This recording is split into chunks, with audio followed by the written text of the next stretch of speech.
Wel, mae'r cystadlu newydd gychwyn yma yn y shed foch. Yn cadw cwmni fi bore yma. Wedi codi ers y wawr, mae Mr Rob Rattri. Y cigydd byd enwog efo hyn, o Aberystwyth. Chi'n iawn, Rob? Fi'n dda iawn, bore da i ti. Wel, mae'r cystadlu wedi gychwyn ar pare y moch cyfoes sydd gennym ni fewn yn y cilch ar y funud, ie? Ie, maen nhw gyd yn eu cytiau yn cael ei berniadu nawr. Moch rhwng 55 kilo a 70 kilogram. A'r peirau wedi ystod yna. Ie, peirau sydd gennym ni fewn. Beirniad Mr David Partridge o Bromsgrove. Fel chithen yn berchenog lladdu ac yn ffermwr, felly.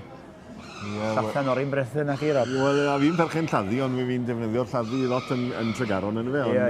A neis gweld rhywun sy'n yn y Tred Cig yn jydjo. A twyd, digon peth mas o Gymru. Mae'n stydio'n fannol iawn fyna. A be mae'n chwilio amdano yna, achos mae'n wahanol iawn i rywun fel fi sydd ddim yn deall gymaint a hynny am foch, dwi'n gofadde. Be mae'n chwilio amdano yn y moch yma, wan? Wel, fan hyn o'r bydd e'n edrych am fochyn a sgwydd llydan. A so sgwydd llydan, mae da ti loen i gael am loen yn rhain le mae'r chopsen, so ti se rowndin neis i'r chopsen. A lled olwen ôl i'r goes ôl a lawr i'r goes le mae'r porc yn fedwyd. So, mwyaf cigog fydd yr anifel yn y mochyn yn y clas yma.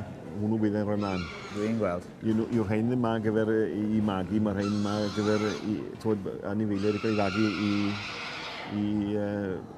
fagu i'r cigog. A maen nhw'n barod i'w lladd wan. Rhaid ni'n mynd ar y bachyn yn eitha bian. Rhaid ni'n mynd ar y bachyn fod o bian dyna ni, so ddim mews yn ysaf yna fe. Ie.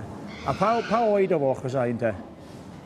Y pwysau hyn, bydden nhw'n siod fe ni'n meddwl tia 16 wsos o'la, 14 wsos. Wedi geni o ddeiti adeg y sioe? Gorffennaf? Ie, exactly. Falle bai rai o'r hyn yn boli mam amser y sioe yn y fe. Mae'r seicl yn ymlaen y hyd yn y fe. Ie. A mae'n siŵr mae'n o'r rhain o'r cystadliwyr. Mae'n nhw'n trio cael y teiming yn berffedd achos mae'n nhw'n mynd dros oed. Ydy, a dros pwysi yw'r problem. Ie. Fi'n gwybod rai o'r bobl yn dangos, mae rai o'r moch mwyaf wedi mynd dros pwysi. Mae rhaid i cadw nhw fynd i fod yn wedi peak condition yn y fe. Ie, yn hollol. Mae'n fine margins efo'r ffair yma, mae'n siŵr. Ydy. Mae'r moch yn peth ar gwartheg, mae'n manol bwysig wedyn y classes y baby beefs, a sy'n nhw dros 4 to 5, maen nhw'n mewn i'r clas fwy o seis am yr un peth, efo'r moch yn un yn Ie, a'r moch cyfoes pyr yma, mae gennych chi'r Durocs a'r Hampshires a'r Landris, mae gennych chi'r gwyn mawr, y Petryn, a'r Cymreg, mochyn Cymreg, mae'n boblogaidd iawn yn dal. Mae'r mochyn Cymreg yn boblogaidd ydy. Mae'r cynta'n dod i fyny. Mae'r beirniad wedi penderfynu. 759. Mr David a Martin Price. Dyna ni, da iawn. Dyna ni.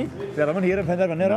Naddo. Byddwn ni'n man hir iawn ar y pes yma fe mynd. Fatha mewn tîm o'n orfel, falle. Llang fochadau mawr ydyn nhw. Mr David a Martin Price yn cipio'r wobr gyntaf i'r pare. 55 kg i 70 kg.